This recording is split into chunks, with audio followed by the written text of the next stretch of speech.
अतुल, तुम यहाँ क्या कर रहे हो? अरे तुम्हें शर्म नहीं आ रही क्या? मैं तुम्हारे दोस्त की बहन हूँ। नहीं, मुझे लगा ये प्रवीण का कमरा है इसलिए मैं। अच्छा, बेवकूफ समझ के रखा है मुझे? हाँ, तुम्हें पता नहीं दादा का कमरा कौन सा है? चिल्ला क्यों? छुओ मत मुझे, दूर रहो मुझसे, दूर रहो मुझसे। क्या हुआ?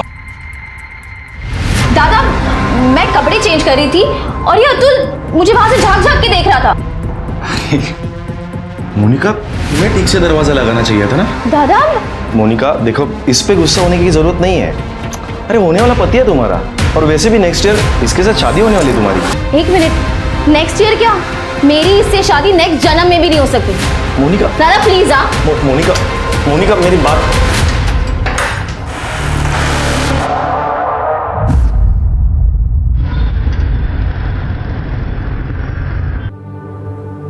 बाबा ये तो समझदार है। हाँ।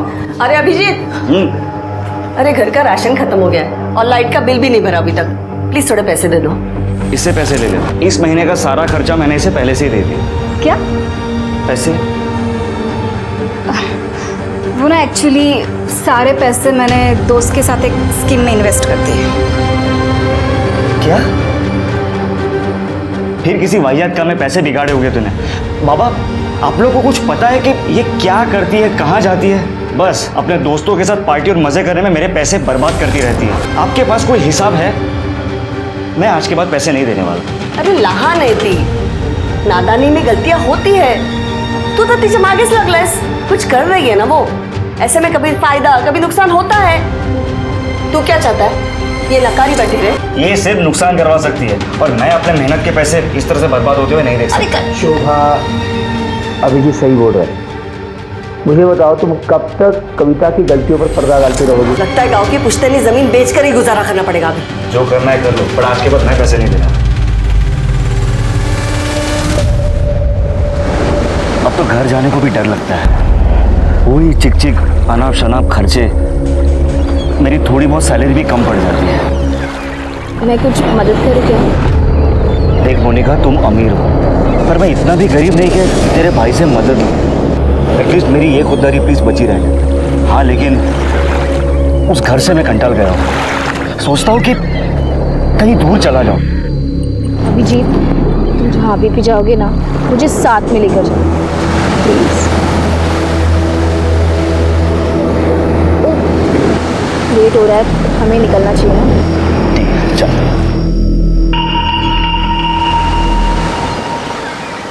हेलो, तुम्हारे भाई को पता है क्या? उसी के दोस्त के साथ तुम्हारा चक्कर चल रहा है? नहीं, दादा को कुछ नहीं पता। लेकिन अगर तुमने उनकी कान भरने की कोशिश की ना, तो तुम्हारी ये शक्ल मार मार के बिगाड़ दूंगी मैं। चलो अभी।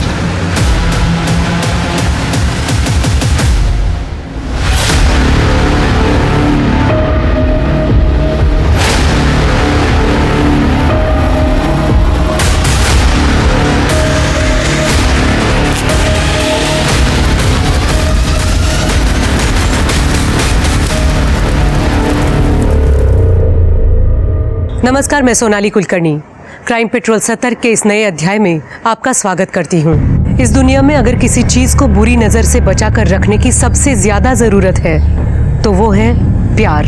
हम सब अपने रिश्तों में प्यार और भरोसा चाहते हैं। यही चाहत और यकीन कई बार अचानक किसी हादसे का शिकार होकर खत्म हो जाता है, और कभी कभी अपने इसी भरोसे के चलते हम खुद भी हादसों को न्योता दे बैठते हैं। इस केस में पुलिस के सामने सबसे बड़ा सवाल यही था कि जिसे पेट्रोल छिड़क कर जला दिया गया वो आखिर कौन था। आज हम एक ऐसा rarest of the rare case लाए हैं जिसमें दर्ज कुदरत का करिश्मा देखने वालों को न सिर्फ हैरान कर देगा, बल्कि आप ये सोचने पर भी मजबूर हो जाएंगे कि क्या सचमुच मरने वाले की रूह भी वापस लौटकर अपने लिए इंसाफ की मांग करती है।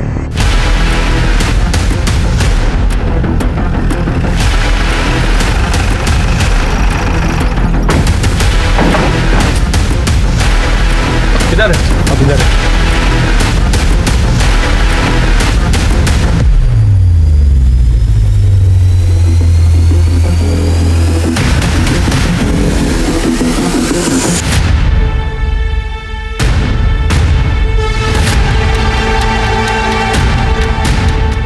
लाश पूरी तरह जल चुकी है। इस तरह तो इसकी पहचान करना मुश्किल हो जाएगा। पेट्रोल की स्मेल आ रही है। कर ले, बगा जरा। सर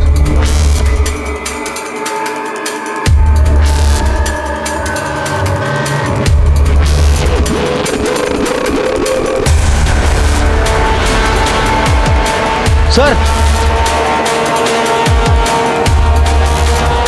सर ये क्या मिला है और इसमें थोड़ा पेट्रोल भी बचा है। शिरके, फॉरेंसिक टीम को बुलाओ और हाईवे पे जितने पेट्रोल पंप्स हैं सबका सीसीटीवी फुटेज निकलवाओ। हो सकता है वहीं से कुछ मिल जाए। बघा जरा अजून काय सापडतंय का? सर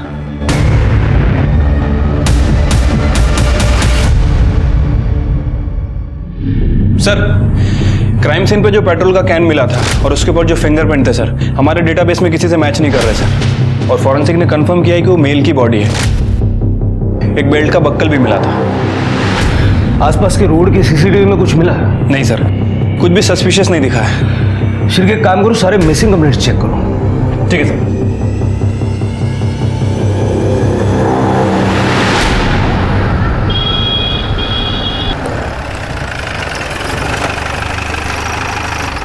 सर, जो डेड बॉडी हमें मिली थी उसकी पीएम रिपोर्ट आ गई सर। सर, उसकी उम्र तकरीबन 25 से 30 साल के आसपास है। सर, उसकी मौत 14 जनवरी को शाम को 4 बजे से 6 बजे के बीच में हुई है और मौत की वजह इलेक्ट्रिक शॉक बताई जा रही है। मतलब पेट्रोल डाल के जलाने से पहले उसकी मौत हो चुकी थी? Right sir. उसके चेहरे पे काफ़ी फ्रैक्चर भी है सर, मतलब वो मुंह के बल गिरा था। लेकिन सर, उसके स्कल पे फ्रैक्चर क्यों है? अगर वो मुंह के बल गिरा था तो उसके सर के पीछे कैसे चोट लगी? और वैसे भी उसकी लाश हमें भारती नगर में मिली, जहाँ इलेक्ट्रिक शॉक लगने जैसा कुछ नहीं है। तो इसका मतलब है कि लाश को डिस्ट्रॉय करने के लिए वहाँ ले जाया गया था।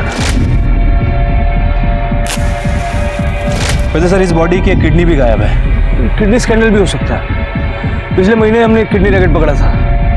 काम करो सर, लाश के डीएनए सैंपल लेके जितने भी मिसिंग कंप्लेंट्स हैं ना, सबके रिलेटिव्स के डीएनए सैंपल्स लेके मैच करके देखो। हो सकता है इसकी पहचान करने में आसानी हो जाए। लेकिन सर, ऐसे बहुत सारे कंप्लेंट्स हमारे पास हैं और ये बॉडी उसी में से किसी की है, ये पता लगाने में बहुत टाइम लग जाएगा। लेकिन डीएनए मैच हुए बिना पहचान करना भी मुश्किल होगा। हो सकता है एक और किडनी रैकेट का पर्दाफाश हो जाए। ठीक है सर।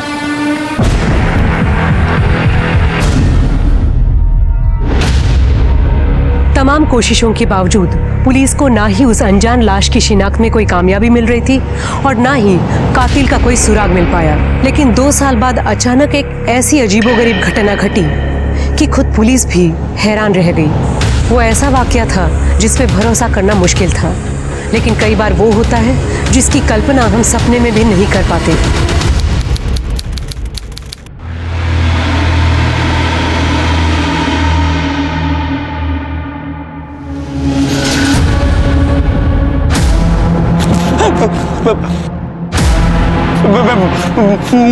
मुझे माफ कर दो, मेरा पीछे छोड़ दो।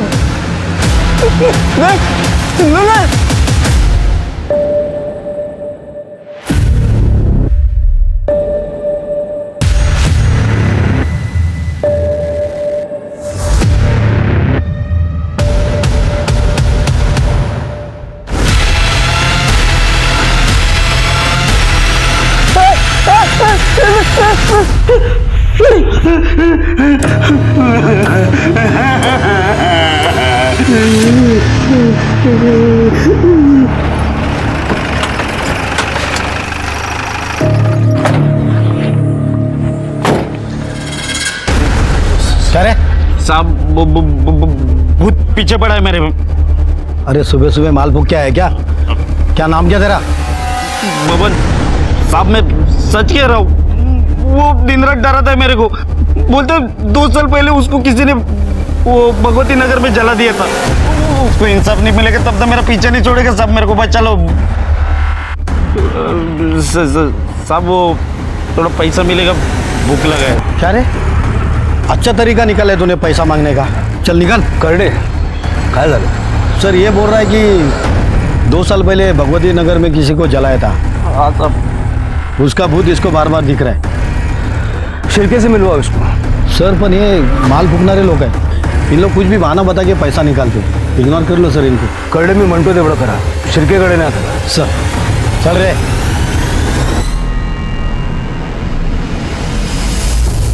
सर 2 साल पहले भगवती नगर में कोई जली हुई लाश नहीं मिली थी।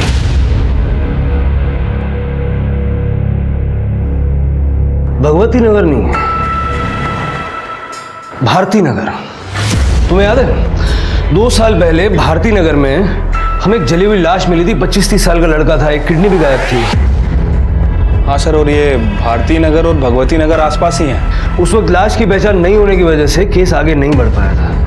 एक काम करो, उस केस की फाइल निकालो और इस बबन को भी ढूंढ के निकालो। सर साहब जो कुछ है ना वो बड़े सबको सच सच बता दे। सर आ बघा माल फुकट पार्टी बसला होता। नाम क्या है तेरा? बबन। बबन, तेरी ये भूत वाली कहानी है मजेदार, लेकिन तेरी बात पे कोई विश्वास क्यों करे? यकीन मानिए साहब, मैं सच बोल रहा हूँ। उस भूत ने मेरा जीना हराम कर दिया है।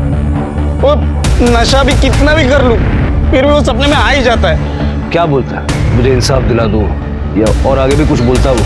मतलब वो आके डरा था मेरे को साहब।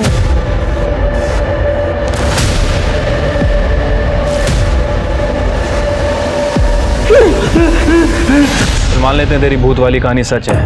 कभी उसने कोई नाम बताया, किसने मारा, क्यों मारा, कुछ ऐसा बताया? हाँ साहब, अभिजीत। और कुछ? क्या हुआ, कैसे हुआ?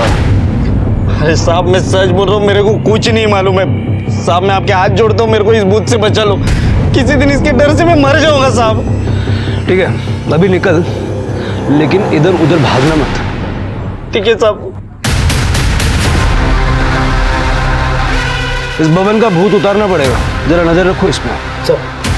शिरके, 2 साल पहले की मिसिंग कंप्लेंट्स दोबारा चेक करो। उसमें अभिजीत नाम के 25-30 साल के लड़के की कोई कंप्लेंट है क्या, जरा देखो। ठीक है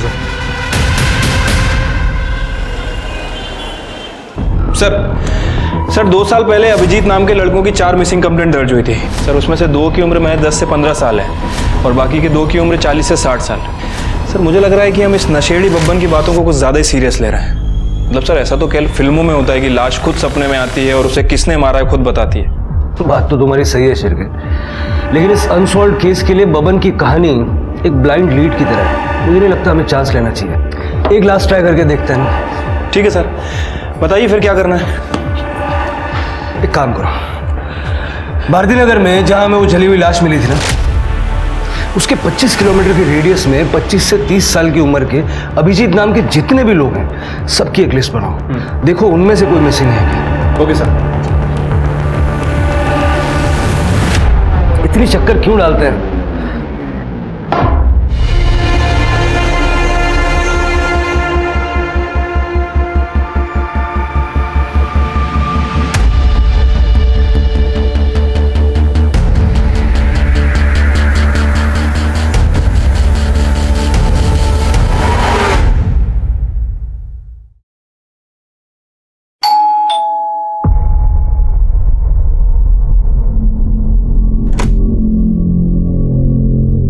चंद्रकांत यादव का घर यही है? हाँ। बाबा। काइगर पुलिस साहब आप यहाँ? घबराइए मत, हम लोग बस जनरल इंक्वायरी के लिए आए हैं। अभिजीत नाम का लड़का यहीं रहता है? रहता था साहब। अभिजीत मेरा बेटा है, लेकिन 2 साल पहले वो घर छोड़कर चला गया है। वो अभी तक नहीं लौटा है। 2 साल पहले आपका बेटा घर छोड़ के चला गया और आप लोगों ने कोई मिसिंग कंप्लेंट ही नहीं की? क्या कंप्लेंट करते साहब, वो खुद घर छोड़कर चला गया। फिर उसने एक मैसेज भी लिखा कि वो नहीं आएगा वापस। हमारा और उसका संबंध खत्म। उसके बाद हमने उसका फ़ोन भी ट्राई किया, लेकिन हमेशा बंद ही आया। साहब एक मिनट रुकिए।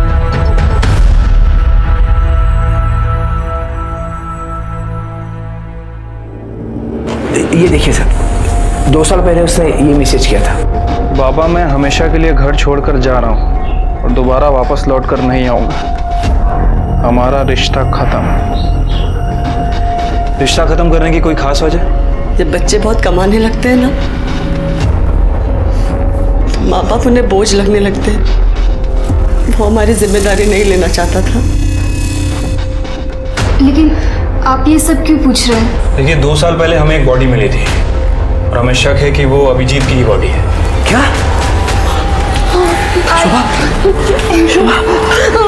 क्या बोलते हैं? रो मत। हो सकता है वो हमारा अभिजीत नहीं होगा।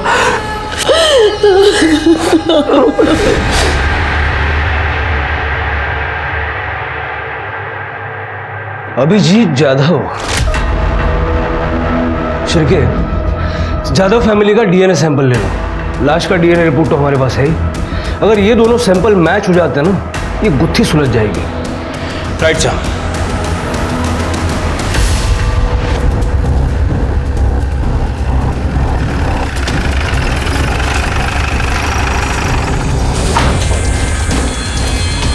कहाँ जा रहे हैं आप लोग?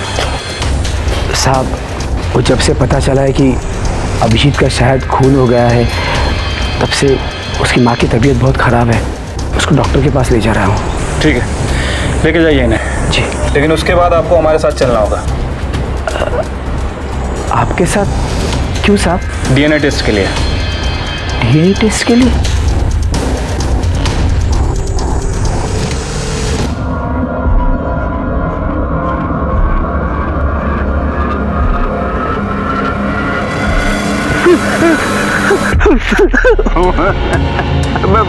मुझे माफ कर दो, मेरा पीछा छोड़ दो। मैं जितना कर सकता था मैंने कर दिया है। अब इससे ज्यादा मैं पुलिस के सामने मुंह खोलूंगा तो खुद मुसीबत में फंस जाऊंगा।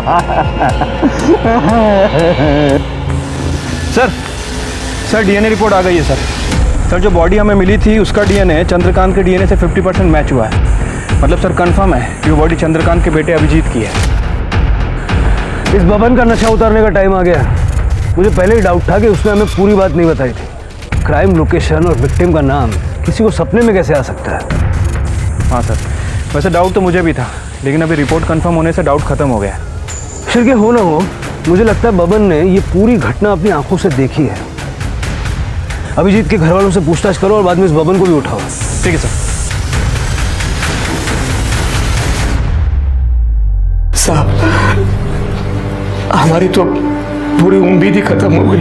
अब तक तो ऐसा लगता था कि अभिजीत कभी ना कभी तो घर आ जाएगा। मैं तो उसका 2 साल से इंतजार करता रहा, अभी भी करता था साहब, लेकिन दुर्भाग्य से फोन ही आया, उसकी मौत की खबर आ गई साहब। हमने ऐसा क्या गुनाह किया था साहब कि भगवान ने ऐसी सजा दी कि हम अपने बेटे का अंतिम संस्कार भी नहीं कर पाए साहब। चंद्रकांत जी, संभालिए अपने आप। देखिए, हमने बॉडी की शिनाख्त करने की बहुत कोशिश की थी। फिर पीएम रिपोर्ट से हमें पता चला कि उस बॉडी की एक किडनी गायब है। तो हमें लगा कि शायद ये कोई किडनी रैकेट का मामला। नहीं साहब, कोई किडनी रैकेट का मामला नहीं था। दरअसल कुछ साल पहले मेरी एक किडनी खराब हो गई थी, तो साहब अभिजीत ने उसकी किडनी मुझे देकर मेरी जान बचाई थी साहब।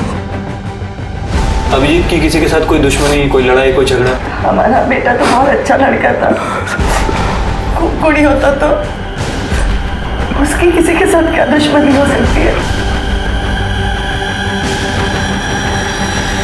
चल बैठ नीचे। बबन, तुझे जो जो पता है सब कुछ बता दे, वरना जो तरीका हम अपनाएंगे ना, तेरे पीछे जो भूत पड़ा हुआ है ना, वो भी डर जाएगा। हाँ, मैं सच बता रहा हूँ, मेरे को जितना मालूम था मैंने सब बता दिया। जब ये कुछ बताने के लिए तैयार हो जाना, तब इसको मेरे सामने लाना। तब तक इसकी खातिरदारी करो। साहब नहीं साहब, नहीं मैं बताता हूँ, सब बताता हूँ साहब। ये वो 2 साल पहले की बात है।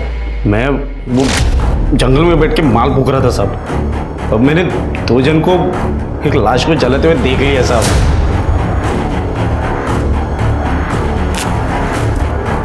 मैंने झाड़ियों में छुपकर सब कुछ देख लिया था। वो लोग जाते जाते एक दूसरे से बात कर रहे थे कि आज के बाद अभिजीत के बारे में कोई भी कुछ भी बात नहीं करेगा। बाद में वो लोग कार में बैठ के चले गए साहब। शक्ल देखी थी उनकी? गाड़ी कौन सी थी, कुछ याद है? नहीं साहब, चेहरे तो उनके ढके हुए थे। और वो गाड़ी बिड़ी का मेरे को कुछ नहीं समझता है। 2 साल बाद तुझे पुलिस के पास आने की क्या सूझी? पहले क्यों नहीं बताया? और ये अभिजीत की लाश सपने में आके डराती है, बताती है, ये सब नाटक करने की क्या जरूरत थी?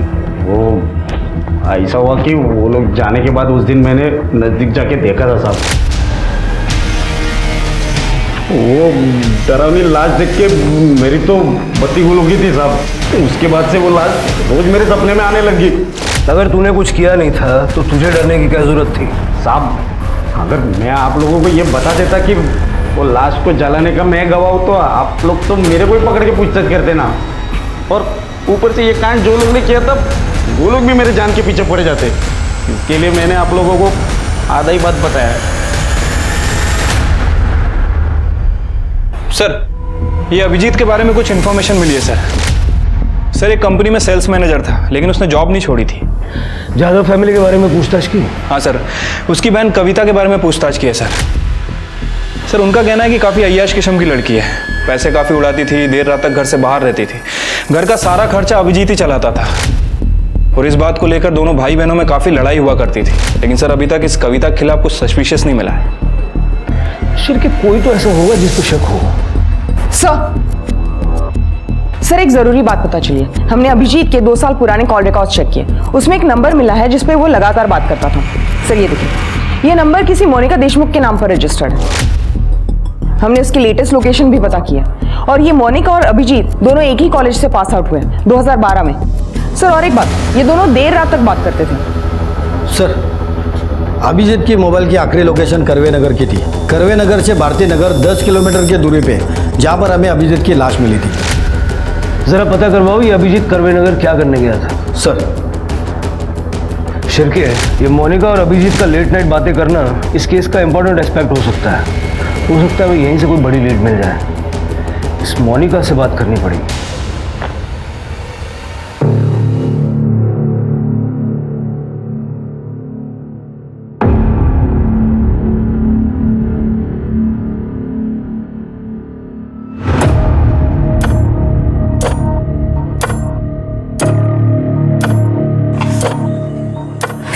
अतुल प्लीज, अतुल प्लीज, बहुत काम पड़ा है और मेरा मन भी नहीं है। मन नहीं है तो क्या मना करेगी मुझे?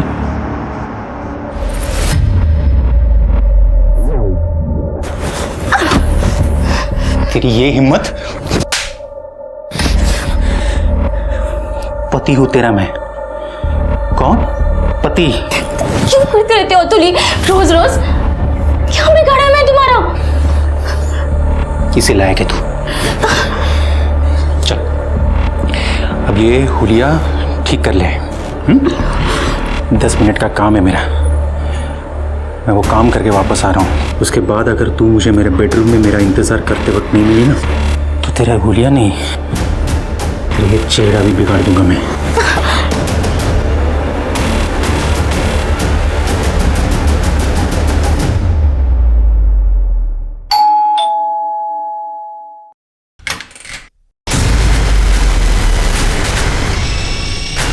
जी आप लोग? मोनिका। जी कहिए।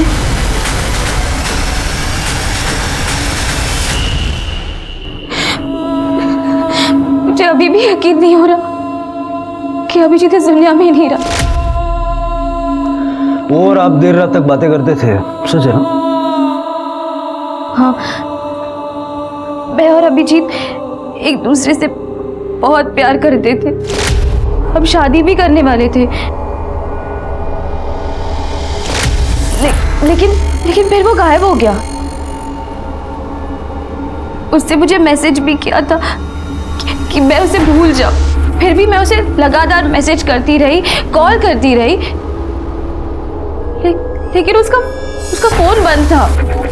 अच्छा, अभिजीत की किसी के साथ कोई दुश्मनी थी, कोई लड़ाई झगड़ा? देखिए हमसे कुछ छुपाने का फायदा नहीं है, जो भी है साफ साफ बताइए।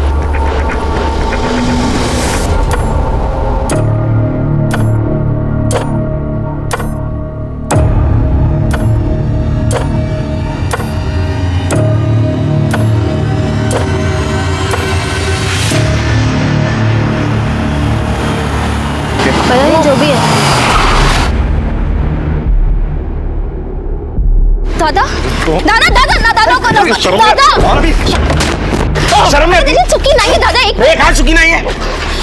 कहाँ चुकी नहीं है? दोस्त के बहन के साथ गुलछर्रे उड़ाने गलती नहीं है? हाँ? वो समझ नहीं पाया।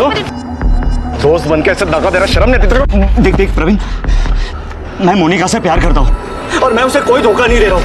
मैं मोनिका से शादी करना चाहता हूँ। इसके आगे एक भी वर्ड बोला ना तो इधर किधर जमीन में गाड़ दूंगा, समझा? औकात में रहे अपनी। कम से कम अपना स्टेटस तो देख लिया होता। अमीर लड़की दिखे नहीं, फंसाना शुरू। अब दादा नहीं दादा नहीं। हम दोस्त है इसलिए तेरे को जिंदा छोड़ रहा हूं, समझा? औकात नहीं भूलने का अपनी, समझा? चल चल अंदर, भूलने का नहीं। हाँ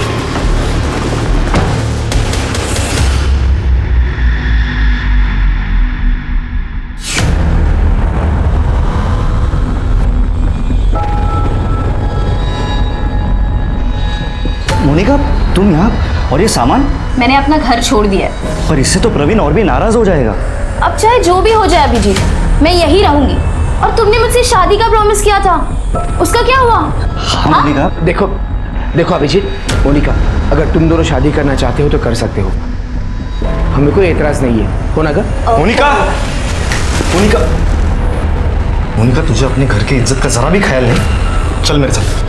दादा चल मेरे साथ, चल मेरे साथ।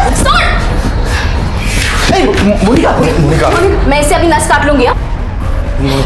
दूर रहो मुझसे। मोनिका, रख दो उसे। मोनिका बात सुन मेरी, फेंक दे वो चाकू, फेंक दे ना। तुझे पता है तेरी खुशी के आगे मुझे कुछ नहीं चाहिए। तू जो कहेगी ना वैसे ही होगा। मैं खुद तुम दोनों की शादी करवाऊंगा, ठीक है? प्रॉमिस। रख दे बेटा। खरस दादा, मैं बता नहीं सकती मैं कितनी खुश हूँ। उसके बाद सब ठीक हो गया था। प्रवीण दादा को भी अभिजीत से कोई प्रॉब्लम नहीं थी। वो हमारी शादी भी कराने वाले थे, पर फिर अभिजीत कहीं चला गया। लेकिन मैंने सपने में भी नहीं सोचा था कि उसका कोई खून कर देगा।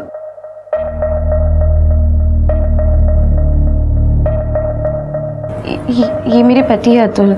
अभिजीत 2 साल तक लापता था, तो दादा के कहने पर मैंने इससे शादी कर ली। आखिरी बार आप अभिजीत से कब मिली थी? करवे नगर में हमारे एक फार्म हाउस है।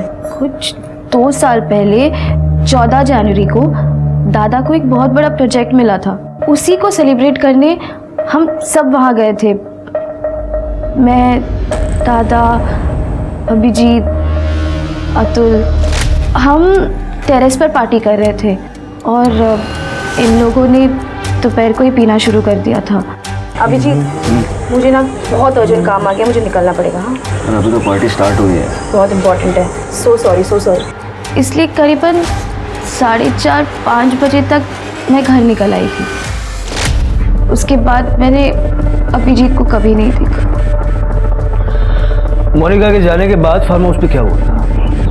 सर हम लोग तो बस सेलिब्रेट करके निकलने वाले थे, पर सर अभिजीत ने बहुत पी रखी थी। हम लोग ने बोला उसे कि बहुत हो गया, निकलते अब।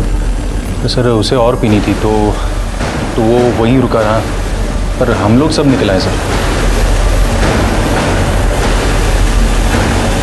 सर एक करवे नगर के फार्म हाउस पे जहां अभिजीत की बॉडी मिली थी, उसे लास्ट बार वहीं पे देखा गया था। और सर उसके फ़ोन रिकॉर्ड के हिसाब से उसकी लास्ट लोकेशन भी फार्म हाउस की थी। मतलब सर इस फार्म हाउस पे कुछ गड़बड़ हुई है।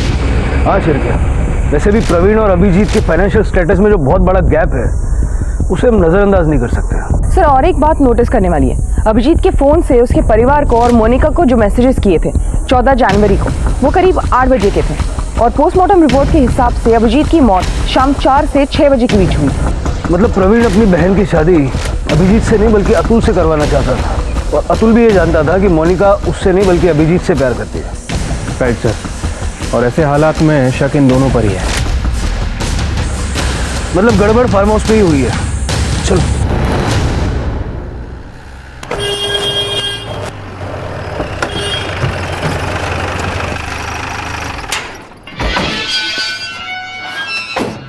देशमुख फैमिली का फार्म हाउस है नहीं? हाँ सब।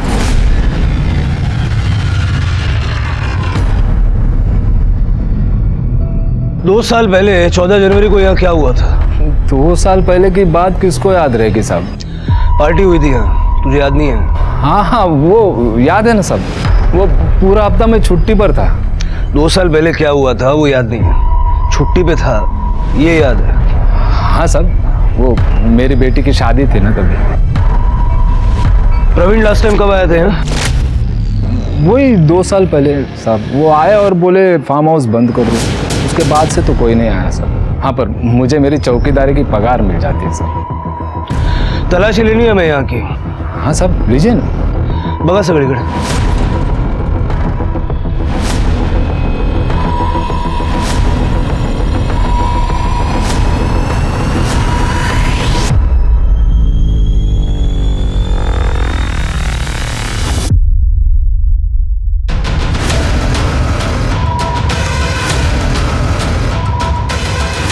शिरके, कुछ मिला क्या?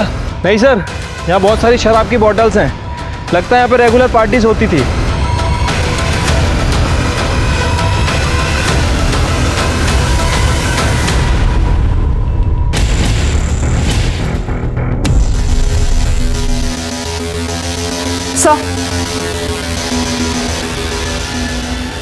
सर ये आईडी कार्ड मिला है इस पर्स में। अभिजीत जाधव?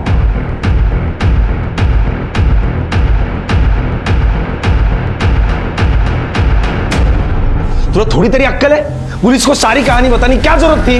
दादा, अगर मुझ में थोड़ी भी अक्ल होती ना तो मैं ये नहीं समझती कि अभिजीत मुझे छोड़कर भाग गया। लेकिन उसके साथ जो हुआ वो कितना बुरा हुआ। अरे जो हुआ उसका मुझे भी दुख है, लेकिन अब क्या करूं? दादा, हमें अभिजीत को इंसाफ दिलाने के लिए पुलिस की मदद करनी चाहिए। लेकिन आपको इतना गुस्सा क्यों आ रहा है? मूर्खासारखं काहीतरी बोलू नको। अगर न्यूज में अपना नाम उछाला गया तो किसके बिजनेस पर असर होगा? मेरे ना। समझ रही है बात को? सर, इस करवे नगर के फार्म हाउस में कुछ ना कुछ तो जरूर हुआ है। मैं भी वही सोच रहा था। शिरके, 2 साल पहले जब अभिजीत की लाश हमें मिली थी उस वक्त वहां एक पेट्रोल का कैन भी मिला था। उस पर जो फिंगरप्रिंट्स थे वो हमारे रिकॉर्ड्स में होंगे, लेकिन उस वक्त इस केस के लिए कोई सस्पेक्ट नहीं था। एक काम करो, 2 साल पहले 14 जनवरी को उस फार्म हाउस पे जितने भी लोग मौजूद थे उन सबके फिंगरप्रिंट्स लो और उनका लोकेशन निकालो। Right sir.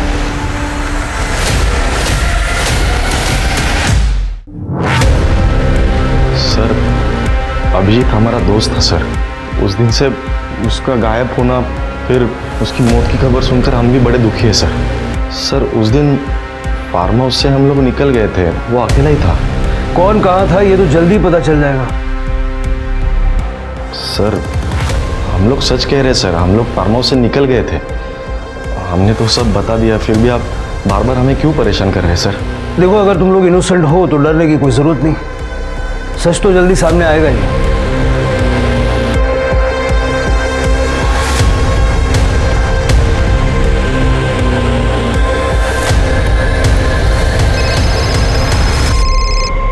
आज के सर, फिंगरप्रिंट रिपोर्ट आ गई है। सर, पेट्रोल के डब्बे पे जो फिंगरप्रिंट मिले थे वो प्रवीण और अतुल से मैच हो रहा है।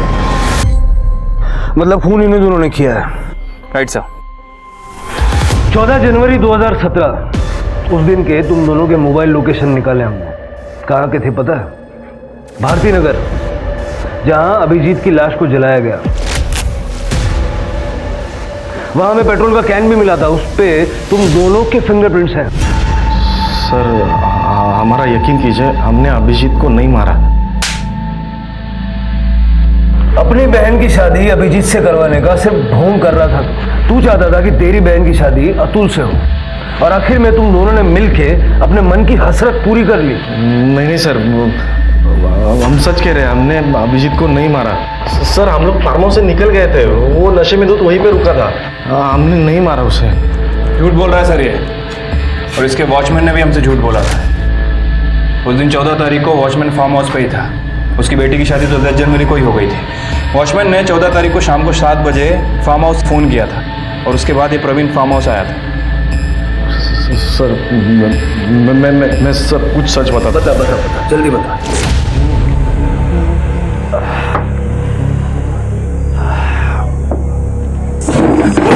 अबे आराम से गिरा देगा सब कुछ यार तू। क्या कर रहा है यार? जो चढ़ गई आराम से।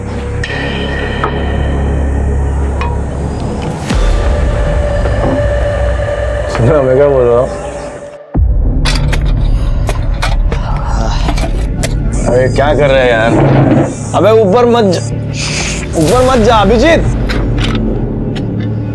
ओपन वायर है, शॉक लग जाएगा। अबे कुछ नहीं होगा यार, आजा। अरे पिया हुआ है तू, उधर मत जा भाई, नीचे आ जा। उस शाम हमारी पार्टी ठीक ठाक चल रही थी, लेकिन अचानक तब हमारे क्लाइंट का मुझे कॉल आया। अभी मेहता का फोन है, क्लाइंट अपना। हेलो, हाँ सर। हाँ सर, पहुंचता हूँ। ए भाई, हम लोग जा रहे हैं, आ रहे क्या तू? लेकिन वो आने के लिए तैयार ही नहीं था। फिर हम लोग निकल गए। फिर 1-1.5 घंटे के बाद वॉचमैन का मुझे फ़ोन आया। उसने मुझे बोला कि वो अभिजीत ज़मीन पर गिरा है, मर चुका है। फिर हम लोग तुरंत वहाँ पे गए और देखा कि वो जलने की बू आ रही है। मतलब वो ओपन इलेक्ट्रिक वायर का शॉक लगा होगा, ये ऊपर से नीचे गिर गया। हाँ, ऐसे ही हुआ होगा ना? मुझे लगता है पुलिस को बोलना पड़ेगा यार। दिमाग तो ठीक है तेरा। इसका और मेरा झगड़ा हुआ था, सबको पता है। पुलिस को पता चलेगा तो सबसे पहले मुझे उठा लेंगे। फिर क्या करें? एक काम करते हैं, इसके बॉडी को ठिकाने लगे। फिर अतुल और मैं अभिजीत की लाश लेकर कार से भारती नगर गए और वहाँ पे उसकी बॉडी जला डाली।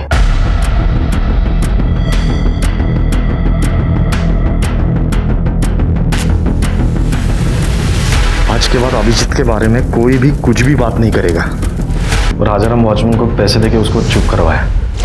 इसका मतलब है कि 8 बजे के आसपास अभिजीत के फादर और मोनिका को जो मैसेज गए थे वो भी अभिजीत के फोन से, वो तुमने ही किए थे। अब जल्दी जल्दी बता दे कि अभिजीत का फोन कहाँ है। अभिजीत का फोन सर? हमने अभिजीत का फोन नहीं देखा सर। सच कह रहे सर। तुम दोनों की बातों में सच्चाई कितनी है ये जल्दी पता लग जाएगा। पेट्रोल छिड़ककर अभिजीत की लाश को आग में झोंकने वाले अतुल और प्रवीण पुलिस की गिरफ्त में थे, लेकिन क्या सचमुच उन्हीं दोनों ने अभिजीत को मौत के घाट उतारा था, या अभिजीत का कातिल अभी भी खुली हवा में सांस ले रहा था? पुलिस असली कातिल तक पहुंच पाती उससे पहले इस केस में एक और हैरतंगेज मोड़ आना अभी बाकी था।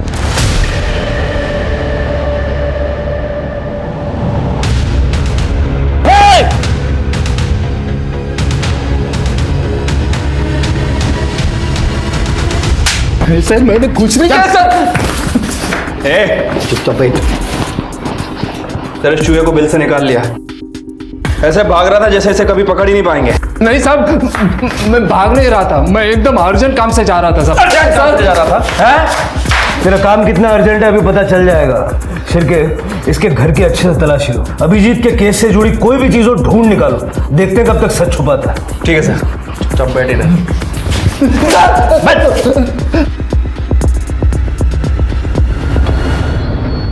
सर हमने राजाराम के घर की तलाशी ली थी। ये देखिए 2 साल पुराना वीडियो मिला उसके फोन में। ये वीडियो राजाराम के हाथ कैसे लगा? सर वो तो नहीं पता, लेकिन जब मैंने इस राजाराम का बैंक अकाउंट चेक किया सर मेरा शक और बढ़ गया। सर ये जो वीडियो वाला आदमी है राजाराम के अकाउंट में हर महीने पैसे ट्रांसफर कर रहा है जब से हमने अभिजीत का केस ओपन किया है। उठा लो इसे। सर क्या कह रहे हो आप इंस्पेक्टर साहब? ये सरासर गलत है। मैं अपने बेटे को क्यों मारूंगा, वो भी जान से? अरे साहब मैंने कभी चाटा भी नहीं मारा उसको। करने आना दला। सर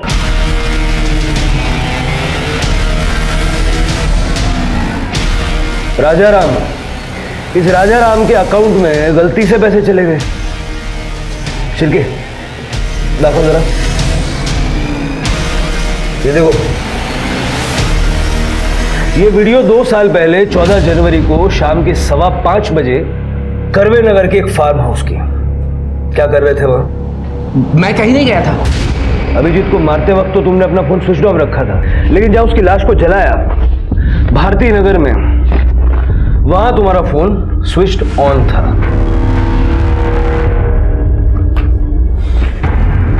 और एक और बात, जो तुम हमें बताना भूल गए, लेकिन हमने पता लगा लिया।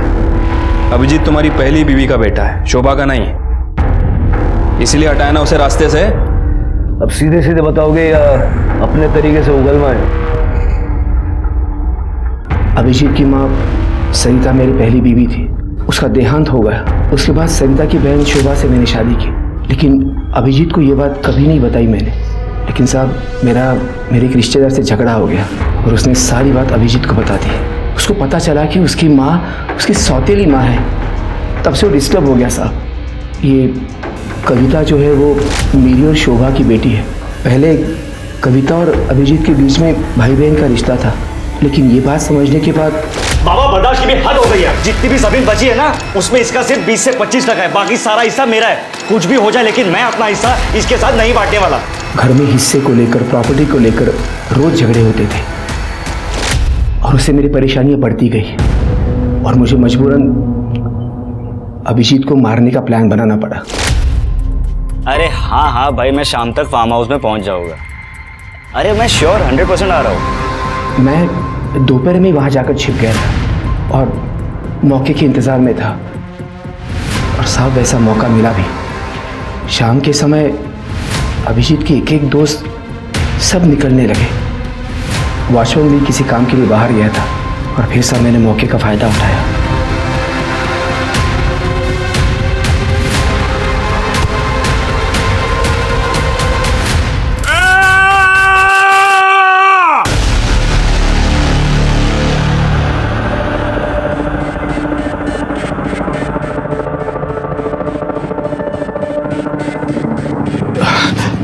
देखो, किसी को कुछ मत बोलना। मैं तुमको ना ये पूरा रख लो, लेकिन किसी को बोलना नहीं है। मैंने अभिजीत की जेब से उसका फ़ोन निकाला और वही पास में छिप गया। वहाँ पर एक काम करते हैं, इसके बॉडी को ठिकाने लगाते। उन्होंने उसकी लाश को गाड़ी में रखा। मैंने स्कूटी से उन दोनों की गाड़ी का पीछा किया और फिर मुझे तसल्ली हो गई कि मेरा प्रॉब्लम हमेशा के लिए सॉल्व हो गया। रात को मैंने अभिजीत के मोबाइल से खुद को और मोनिका को मैसेजेस किए। पिछले 2 साल से मैं राजा राम को पैसे दे रहा था। जिस बेटे ने अपनी किडनी तुम्हें देके तुम्हारी जान बचाई, तुमने उसी की जान ले ली। बाप कहलाने के लायक नहीं हो तुम। जिस तरह की मौत अभिजीत मरा है ना, उससे भी दर्दनाक मौत तुम्हें मिलनी चाहिए। बेटे अभिजीत के खून के आरोप में चंद्रकांत जाधव को कड़ी सजा मिली। सबूत मिटाने के जुर्म में अतुल और प्रवीण को भी जेल की हवा खानी पड़ी। वहीं अभिजीत की निर्मम हत्या के बाद इस बात पर यकीन करना मुश्किल है कि खून का रिश्ता दुनिया में सबसे मजबूत रिश्ता होता है। इसलिए स्वार्थ, अहंकार और बदले की भावना को परे रखकर ऐसे किसी भी अपराध में शामिल होने से पहले एक बार बाद में होने वाले भयंकर परिणामों के बारे में भी जरूर सोचें। अब मैं सोनाली कुलकर्णी आपसे विदा लेती हूँ। कल फिर मिलेंगे क्राइम पेट्रोल सतर्क जस्टिस रीलोडेड में एक नए केस के साथ।